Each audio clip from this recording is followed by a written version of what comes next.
दोस्तों आज हम इस वीडियो में बात करने वाले हैं इतिहास की सबसे पुरानी और सबसे बड़ी यूनिवर्सिटी नालंदा के बारे में। कैसे नालंदा इतिहास की सबसे बड़ी यूनिवर्सिटी हुआ करती थी, आखिरकार नालंदा को क्या हुआ, नालंदा पर कितने अटैक हुए, इन सब के बारे में बात करने वाले हैं। नालंदा महावीरा का उदय 5वीं शताब्दी में माना जाता है।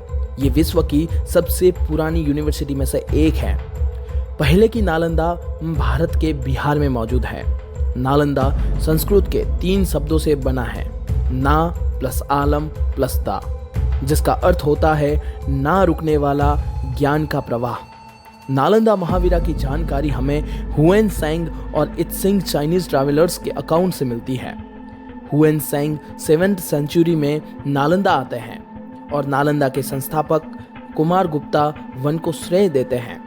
हुएन सैंग बताते हैं कि नालंदा में 10,000 से ज़्यादा मॉन्क्स और 1,510 टीचर्स रहते थे।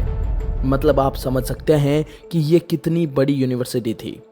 नालंदा में आसपास के सभी देशों के लोग पढ़ने आते थे।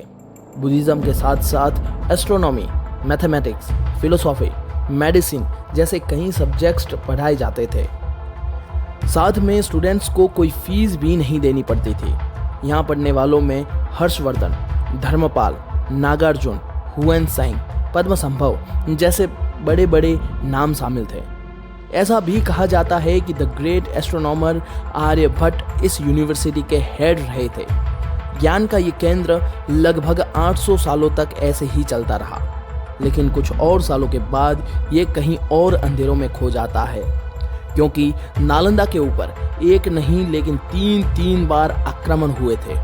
पहले 2 आक्रमणों के बाद इसको वापस बना दिया जाता है, लेकिन तीसरा आक्रमण इतना भयानक था कि नालंदा वापस बन ही नहीं पाई। सबसे पहला आक्रमण स्कंदगुप्त के समय 455 से लेकर 467 एडी में हुनस ने किया था, लेकिन स्कंदगुप्त नालंदा को पहले से काफी खूबसूरत और इम्प्रूव कर देता है।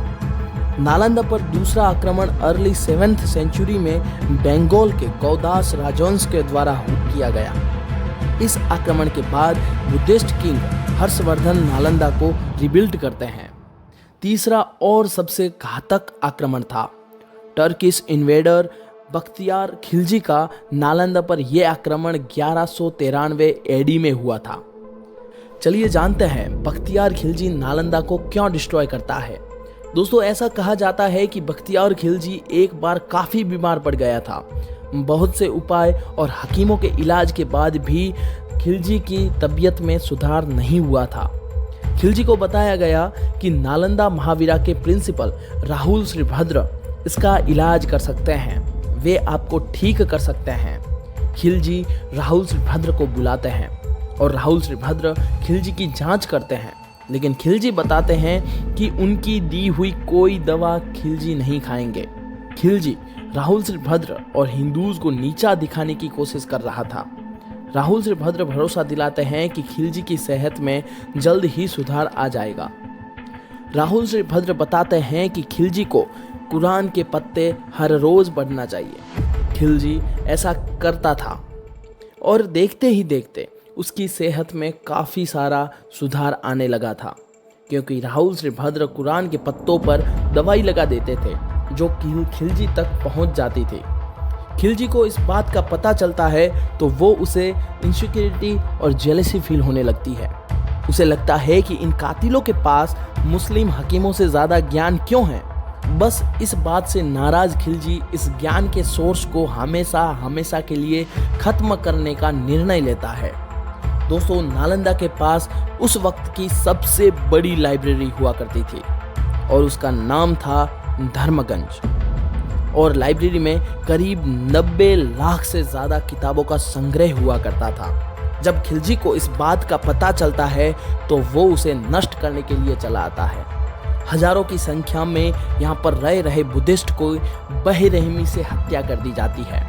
काफ़ी सारे स्टूडेंट्स को तो जिंदा जला दिया जाता है, और दोस्तों वहाँ पर काफ़ी सारे लोगों को, टीचर्स को, मॉन्क्स को गला काट कर बेरहमी से तड़पा कर मार दिया जाता है।